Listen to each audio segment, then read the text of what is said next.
My name is Lauren Hayes. I'm 33 years old, and I oversee operations for 5 upscale restaurants across Tennessee. People hear that title and imagine expensive suits, fancy dinners, and champagne. The truth is much less glamorous. I spend my days fixing broken refrigerators, replacing servers who don't show up for shifts, calming angry customers, negotiating food costs, and making sure thousands of strangers leave believing everything ran perfectly. Restaurants only look effortless because someone is quietly solving disasters every 5 minutes. I happen to be that someone, which is why I should have recognized the trap the moment my mother called after nearly 4 years of silence. Instead, I said yes. The call came on a Tuesday afternoon. I was reviewing payroll reports in my office when my phone lit up with a number I hadn't seen in years. Mom. For a second, I honestly thought it had to be a mistake. Maybe she'd pocket-dialed me. Maybe someone else was using her phone. Because people don't disappear from your life for almost 4 years. And suddenly call on a random Tuesday like nothing happened. I let it ring twice before answering. Hello? Silence. Then, Lauren. Her voice sounded almost exactly the same. Warm. Soft. Carefully gentle. The kind of voice she always used right before asking for something. I closed the payroll spreadsheet. Hi, Mom. Oh, sweetheart. She sighed dramatically. I've missed you. It was an interesting choice of words. Not, I'm sorry. Not, we handled everything badly. Just, I've missed you. As though distance had simply happened on its own. Like rain. Or traffic. Or winter. We spoke for almost 15 minutes. Mostly about nothing. Weather. Work. My health. Whether I was still living downtown. Questions she could have asked at any point during the previous 46 months. Finally, she said, Your father and I have been doing a lot of thinking. I waited. We'd really like to put the past behind us. There it was. We're having dinner Friday. Just us? Of course. She laughed lightly. Your father, your brother, you and me. A family dinner. A fresh start. No pressure, no expectations. Then she added one sentence that immediately transported me back 20 years. Family should take care of each other. My stomach tightened. That sentence had paid for my father's truck, my brother's college tuition, my mother's kitchen remodel, a new roof, a wedding, 3 surgeries, a failed business, and countless smaller emergencies I'd stopped keeping track of years ago. In my family takes care of each other. Always meant Lauren takes care of everyone else. After we hung up, I stared out my office window. Downtown Knoxville shimmered beneath the afternoon sun. Cars moved below like tiny toys. Inside the restaurant, lunch service was winding down. Everything looked perfectly ordinary. But my hands were shaking. Not from excitement, from memory. 4 years earlier, my younger brother, Evan, had decided he wanted to open a craft brewery. He loved beer. That's about as much planning as he'd done. No market research. No financial projections. No investors. Just enthusiasm. Mom called first. Dad joined halfway through. They needed a cosigner, only temporarily. The bank just wanted someone responsible, someone stable, someone with excellent credit. Someone like me. I asked for the business plan. There wasn't one. I asked about expected revenue. They guessed. I asked how much personal money Evan was investing. Almost none. When I finally said, I can't sign this, the room went cold. Dad stood up from his chair. I didn't raise a daughter who abandons family. I didn't abandon anyone. You chose money over your own brother. No, I chose common sense. That was apparently worse. He pointed toward the front door. If you won't stand behind this family, don't expect this family to stand behind you. Those were the last words he spoke to me for nearly 4 years. The brewery opened anyway, using private investors. It lasted 10 months, then closed. No one ever admitted why. No one apologized. Instead, I became the selfish daughter, the greedy sister, the one who cared more about spreadsheets than family. Eventually, they stopped calling altogether. I was removed from the family group chat. Birthday invitations stopped arriving. Christmas became just another day. At first, it hurt more than I can explain. Then something unexpected happened. Life became quiet. No emergency phone calls. No surprise requests. No last-minute rescues. For the first time since I was 16, every paycheck belonged to me. I bought a small townhouse, paid it off early, started investing, built an emergency fund. Nothing extravagant. I still drove a 7-year-old Honda, still packed my lunch most days, still wore comfortable shoes because restaurant floors destroy expensive heels. But I finally slept through the night. No wondering whose crisis would become mine next. No waiting for another call beginning with, "We hate to ask." That evening, I mentioned the invitation to my assistant manager. His name was Caleb, 40 years old, former Marine, impossible to surprise. He listened quietly, then said, "Don't go." I laughed. "You answered way too fast." "Because that's not reconciliation." "What is it?" "A setup." I smiled. "You've never even met my family." "I don't need to." He folded another stack of invoices. "If someone ignores you for 4 years, they don't suddenly miss you on a Tuesday." Later that night, my best friend, Natalie, said exactly the same thing. "Lauren, this screams ambush. You think I'm walking into something? I think you're walking into people who need something. What if they actually changed?" She smiled sadly. "If they had, the first word would have been sorry. Not, we've been thinking. Not, let's move on. Not, family comes first. Just, I'm sorry." I knew she was right. Still, part of me wanted to believe. Not because I trusted them. Because I missed the version of my mother that existed before everything became transactional. The one who taught me how to bake biscuits. Who danced barefoot in the kitchen to old country songs. Who kissed scraped knees. Who stayed awake brushing my hair when I had the flu. Maybe she was still somewhere underneath all the disappointment. Maybe. Friday arrived faster than I expected. I left work early, changed into black slacks and a navy blouse. Nothing flashy. Nothing expensive. The silver watch on my wrist was the only piece of jewelry I wore. I'd bought it myself after my first promotion. Every time I looked at it, I remembered no one had given it to me. I'd earned it. That mattered. The restaurant they'd chosen was called the Ashford Room, one of the nicest steakhouses in the city. White tablecloths, valet parking, the kind of place where servers memorize wine vintages and desserts arrive, with edible gold leaf. As I pulled into the parking lot, something immediately felt wrong. Mom had said 4 people. I counted 8 cars I recognized, then 2 more I didn't. I turned off the engine, stayed there, hands still gripping the steering wheel. Something inside me whispered, "Drive away." Instead, I picked up my purse, locked the car, and walked toward the entrance. The hostess smiled politely. "Good evening. Reservation for Hayes." She checked her tablet. "Yes." She smiled again. "They're already waiting for you."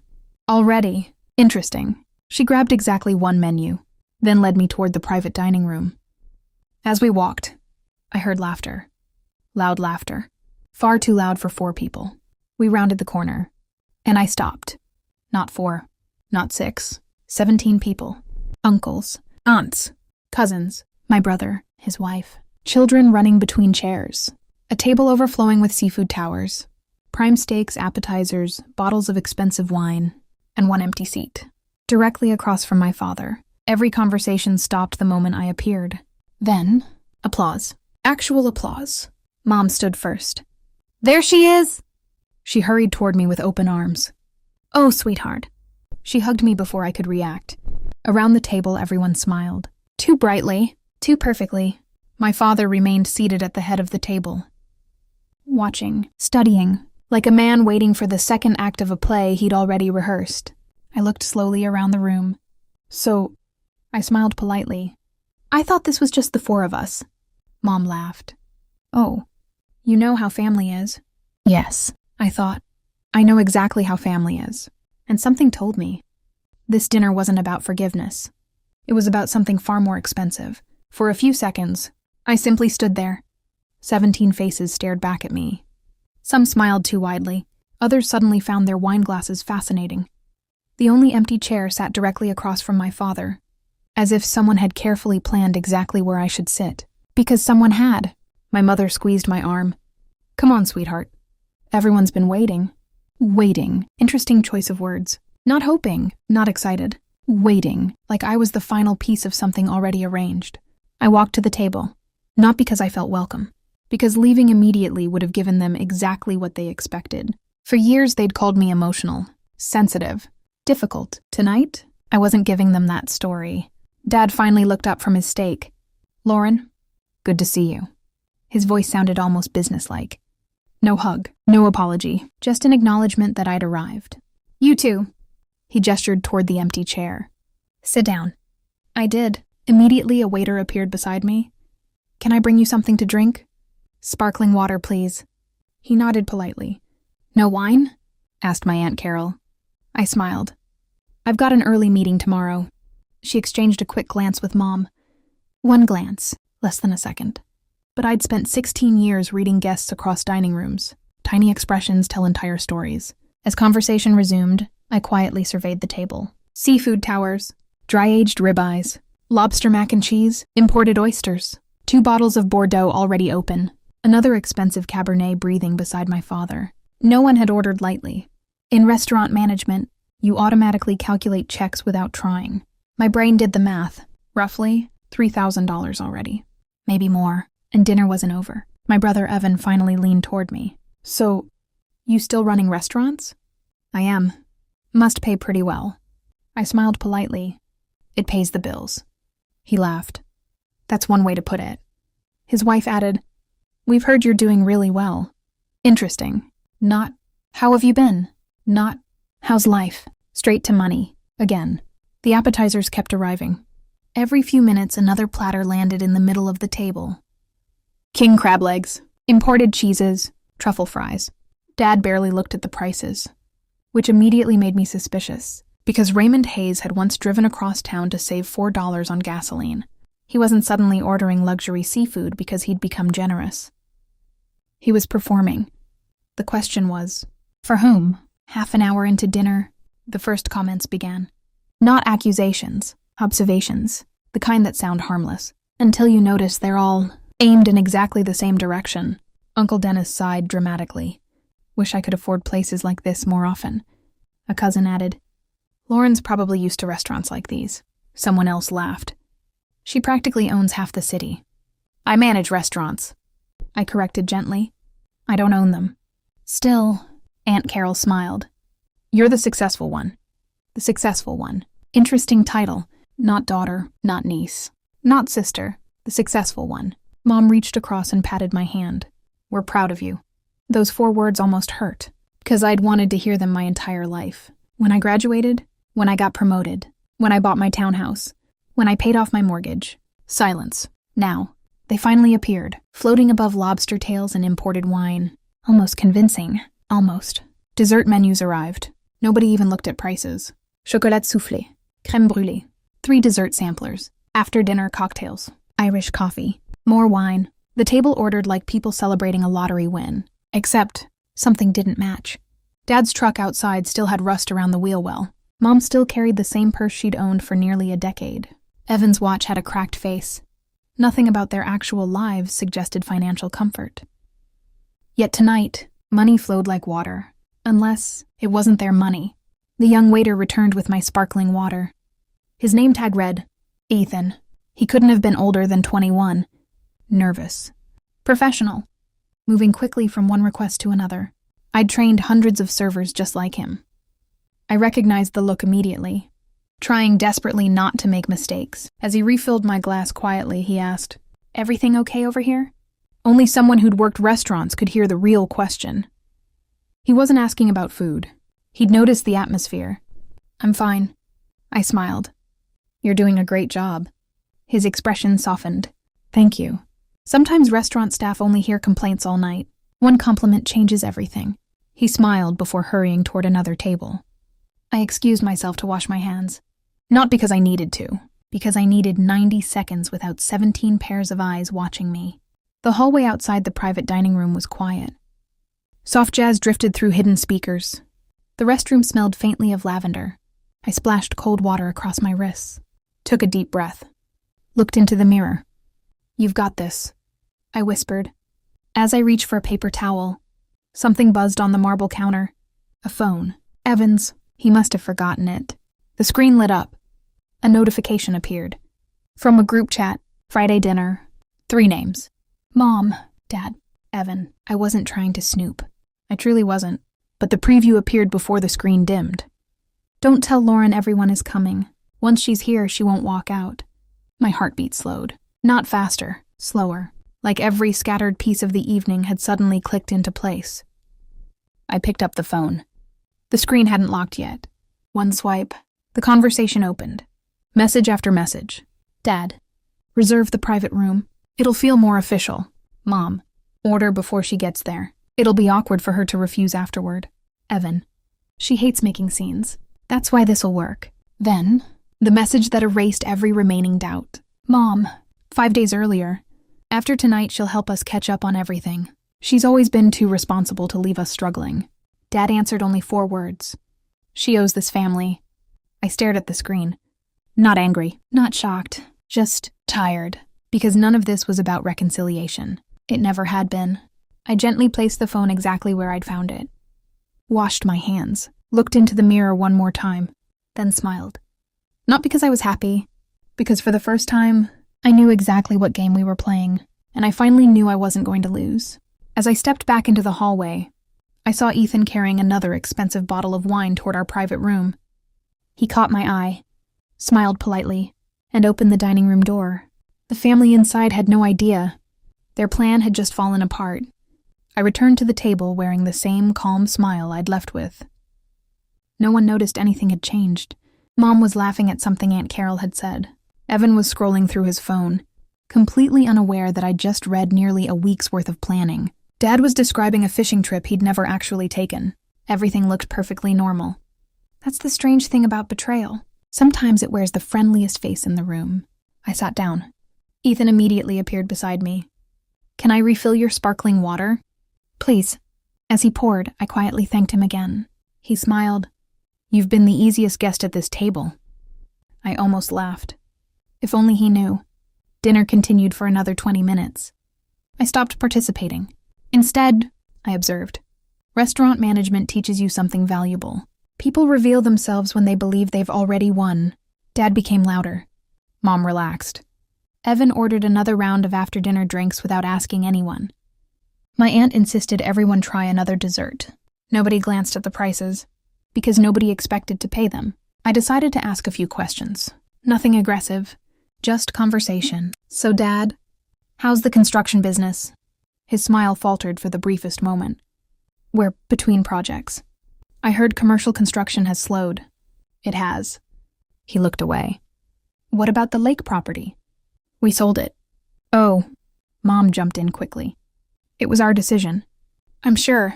Another tiny lie. Not because they'd sold it. Because they wanted to. I already knew. People don't secretly plan financial ambushes when life is going well. I turned toward Evan. So what are you doing now? He shrugged. A little consulting. What kind? Different things. What company? Another pause. I'm freelance. Translation. Unemployed. Every answer confirmed what I'd already suspected. This wasn't a celebration. It was a financial rescue mission, and I was supposed to become the rescue boat. Again. Desserts arrived. Chocolat soufflé, crème brûlée, cheesecake, espresso martinis. Another bottle of wine appeared. Dad didn't hesitate. Open it. Ethan looked uncertain for just a second. Then did his job, because servers don't question guests, not unless management tells them otherwise. Mom finally leaned toward me. I'm so glad you came. So am I. She smiled warmly. It feels like we're becoming a family again. I looked at her. Were we ever not one? Her smile froze. You know what I mean? I don't. She laughed awkwardly. The past is the past. No, I said gently. The past is why we're sitting here. For a moment, neither of us spoke. The desserts disappeared. Coffee arrived. Conversation slowed. Then, Dad folded his napkin, placed both hands on the table. Exactly the same movement I'd watched him make dozens of times growing up. Every serious conversation began that way. He smiled. Lauren, there's something we wanted to discuss. Of course there was. I'm listening. He cleared his throat. You've done very well for yourself. I've worked hard. You always were responsible.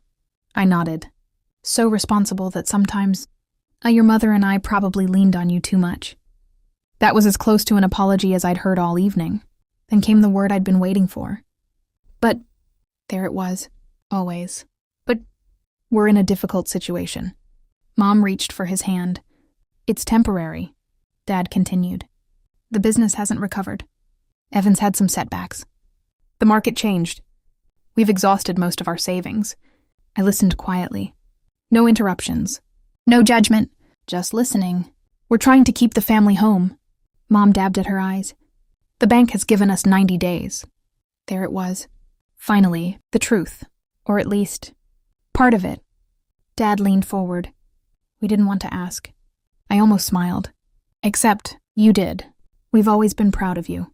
Another interesting sentence. Not, we're sorry. Still not. We were wondering, he hesitated, if maybe you could help us through this. The entire table became silent. Even cousins who had been pretending not to listen suddenly stopped eating. Everyone waited. I realized then, the audience wasn't accidental. These people weren't just witnesses. They were pressure. Social pressure. Public pressure. Family pressure. Exactly as planned. Before I could answer, Evan laughed. Come on. It's not like you can't afford it. Several people chuckled. Mom smiled nervously. Don't tease. But nobody corrected him. Because everyone already believed the same thing. I was the solution. Then Dad delivered the line they'd rehearsed. We've already taken care of dinner. He tapped the leather check folder lying beside his plate. You can just reimburse me afterward. Interesting. The check was already sitting there, waiting, as if the timing had been planned to the minute. I looked toward Ethan. He stood near the service station, watching carefully, not eavesdropping, simply waiting for instructions. Because good servers always know when something important is happening. Dad smiled confidently. It's the least you could do. The least, after everything we've done for you? The room became perfectly still. 16 pairs of eyes settled on me. Waiting, expecting, counting on the Lauren they remembered. The one who hated conflict. The one who always reached for her wallet before anyone had to ask twice. I looked around the table slowly. Every face, every expectation, every carefully arranged piece of tonight's performance. Then I smiled. A genuine smile. Not because I intended to pay, because I finally understood something. 4 years ago, I thought my family rejected me because I refused to sign one loan. Tonight proved the truth. They hadn't missed me. They'd missed access to me. I placed my napkin neatly beside my plate, then looked directly at my father. I just need a minute. He smiled in relief. Of course. I'll go take care of something. Mom relaxed immediately. Evan leaned back in his chair. Several relatives exchanged satisfied looks. They thought they'd won. None of them noticed. I wasn't walking toward the cashier. I was walking directly toward Ethan. And in less than 60 seconds, the entire evening was about to change. I walked calmly toward the service station. Not too fast, not too slowly. If there's one thing 15 years in restaurants teaches you, it's this. People notice panic. They rarely notice confidence. Behind the service counter stood Ethan, carefully organizing dessert plates while a floor manager reviewed receipts on a tablet. The manager's name tag read, Michael, 40s, calm eyes, confident posture. Someone who'd clearly spent years solving other people's problems before they became scenes. He looked up as I approached. Everything all right, ma'am? I smiled politely. Yes. I just need about 30 seconds. He stepped aside. Of course. I lowered my voice. Not because I wanted secrecy, because professionals don't create unnecessary drama. I'm not the host of tonight's dinner. He nodded once. I won't be paying for the group. Another small nod. The gentleman at the head of the table reserved the private room. Yes, ma'am. I confirmed that when I arrived. I've already paid separately for my sparkling water. I placed my receipt on the counter. If possible, please present the remaining check to him. Michael looked at me carefully, not suspiciously. Professionally, the way experienced managers evaluate difficult situations in seconds. Then he asked one simple question. Is there anything else we should know? I smiled. No, I just don't want there to be any confusion. His expression softened. There won't be. I reached into my purse. I'd also like to leave something for Ethan. I handed him cash. Please split this between everyone working the private room tonight. Michael glanced down. His eyebrows lifted slightly. It was a generous tip. Far larger than necessary. You don't have to do that. I know. I want to. Ethan looked genuinely surprised. Thank you.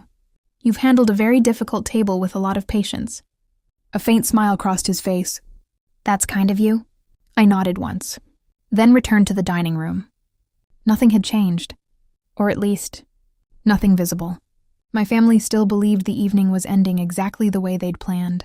Mom smiled when I sat back down. Everything okay? Perfect. Dad leaned back comfortably. I figured you'd want to handle it quietly. I did. He smiled wider. That's my girl. Those 3 words landed harder than I expected.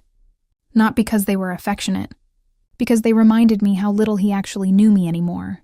Coffee arrived. The final bottle of wine was empty. Conversations drifted lazily from vacations to football to rising grocery prices. No one seemed particularly interested in me anymore.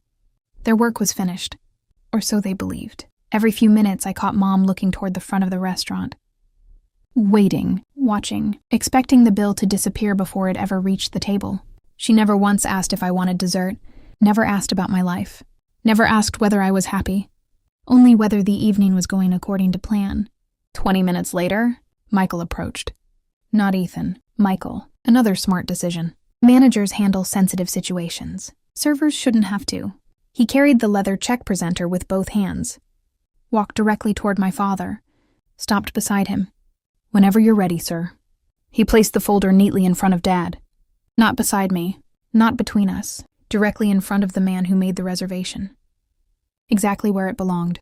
The entire table went quiet. Dad blinked. Just once. He looked at the folder, then at me, then back at the folder. Mom frowned. I think, she began carefully. There's been a misunderstanding. Michael smiled professionally. No misunderstanding, ma'am.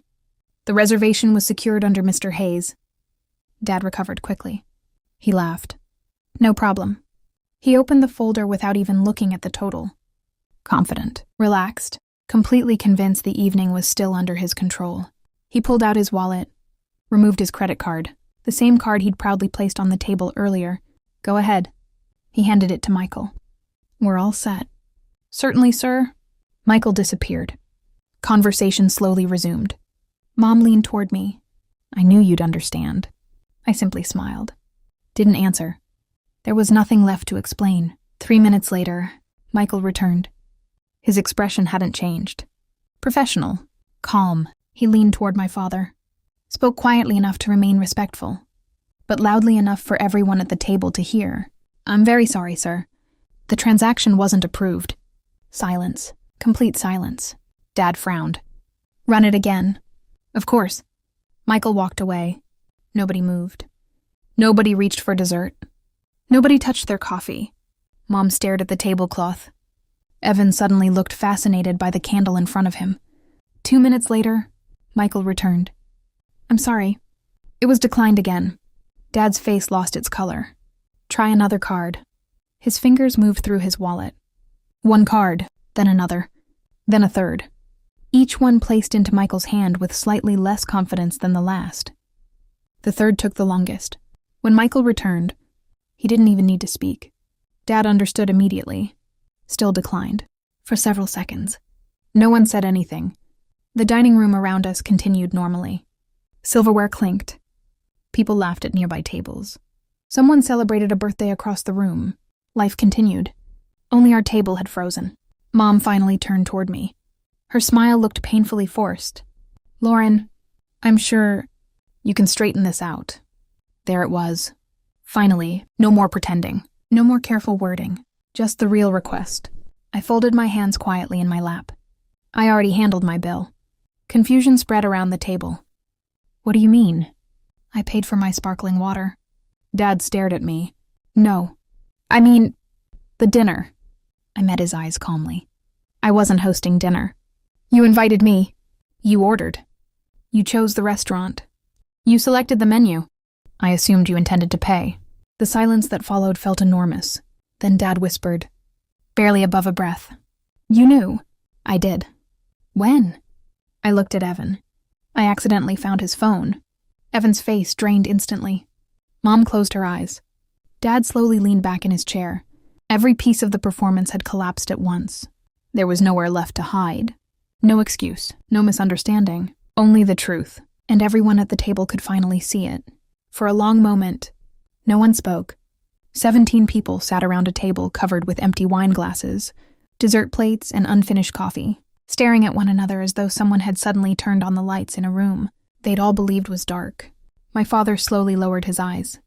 Not to me, to the leather check folder still resting beside his plate. The bill hadn't changed. Only the illusion had. Mom was the first to recover.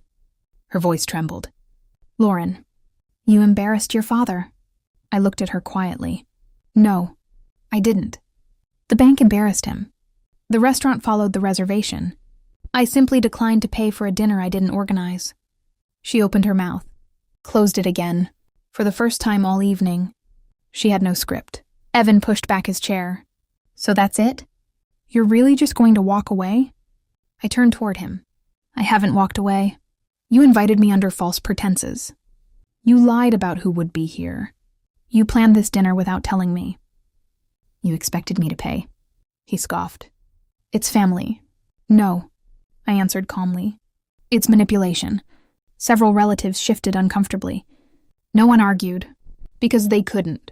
Every person at that table knew exactly how tonight had been planned. Some had helped. The rest had simply gone along with it. My Aunt Carol cleared her throat. Lauren, maybe this just got out of hand. I smiled sadly. It got out of hand 4 years ago, when I stopped being useful. She looked down. There was nothing left to say. Dad finally looked at me again. For the first time all evening, he didn't look angry. He looked exhausted, older than I remembered. His shoulders seemed smaller somehow. His voice had lost every trace of authority. We're in trouble. I know. We could lose the house. I'm sorry. We don't know what to do. I believe you. Those words surprised everyone, including him. He blinked. You do? I do. I never wanted any of this for you. His eyes filled with tears he clearly didn't want anyone to see. Then help us. There it was. Not shouted, not demanded. Just asked. If he'd started there, 4 years ago, maybe everything would have been different. I took a slow breath. If you'd called me. If you'd said, Lauren, we've made mistakes. We're scared. Can we ask for help? I would have listened. I still would. Dad stared at me. But this, I gestured toward the table. It wasn't asking. It was a performance. You wanted 17 witnesses. You wanted public pressure. You wanted me to feel guilty enough to rescue everyone. I shook my head. That's not love. That's leverage. No one disagreed. Mom began crying again. This time, it sounded different. Quieter. Less theatrical. I didn't know how else to reach you. I looked at her for several seconds, then answered honestly. You always knew. You just didn't want to hear the answer. She covered her face. I reached into my purse, pulled out a business card, set it gently on the table. It belonged to one of the best nonprofit, financial counseling organizations in the state. I called them 6 months ago for one of my employees. They're excellent. They negotiate with creditors. They help families restructure debt. They're honest. Dad looked at the card. Didn't touch it. If you're willing, I'll attend every meeting. I'll help build a budget. I'll review paperwork. I'll explain anything you don't understand. I'll spend every Saturday helping you create a recovery plan. I paused. But I will not write a blank check. Silence. If I pay tonight, you'll need me again next month. And the month after that. And the year after. I won't do that anymore. Evan laughed bitterly. So money matters more than family. I looked directly at him. No. Healthy boundaries matter more than unhealthy expectations. He looked away first. I picked up my purse. Michael was standing several feet away, pretending to review paperwork while quietly making sure the situation stayed calm. Our eyes met. He gave me the smallest nod. Professional. Respectful. He understood. Before leaving, I looked around the table one last time. At my cousins, my aunts, my uncle, my brother, finally, my parents. I hope things get better. And I truly mean that. But if we're ever going to be a family again, it has to start with honesty, not invoices. No one stopped me. No one chased after me. As I reached the lobby, Ethan hurried over. Ma'am? I turned. You forgot this. He handed me the receipt from my sparkling water. I smiled. Keep it. He looked confused. I already have the copy I need. Then I thanked him one last time. You handled tonight with more professionalism than most people twice your age. His face lit up. Thank you. I hope so. You did. Outside, the evening air felt cooler than when I'd arrived. I sat inside my Honda for several minutes without starting the engine. No music, no phone, Just silence. For years, I'd mistaken guilt for love, responsibility for affection, financial rescue for family loyalty. Tonight, those things finally separated. And once they did, I couldn't put them back together. 3 days later, my cousin Melissa called, not to argue, not to defend anyone, just to apologize. I should have said something. I knew what they were planning. I'm sorry. She was the only family member who apologized. I accepted. A month later, Dad left me a voicemail. It lasted 12 seconds. He said only this. We met with the counselor. Long pause. You were right. Then he hung up. No apology. Not yet, but it was the closest we'd come in years. Over the next several months, they sold the house, downsized into a smaller place. Dad took consulting work instead of trying to rebuild his company. Mom found part-time bookkeeping work. Evan accepted a management position at a warehouse. None of it was easy. None of it happened overnight.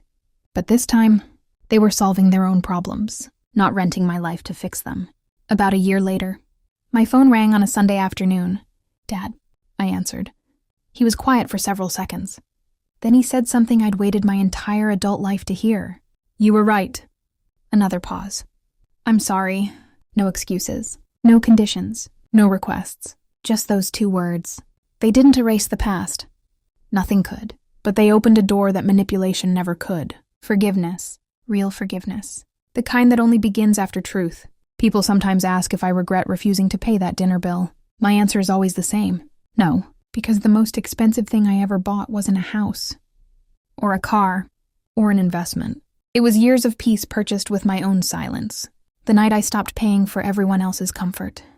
I finally started living my own life, and that was worth far more than anything on that restaurant bill.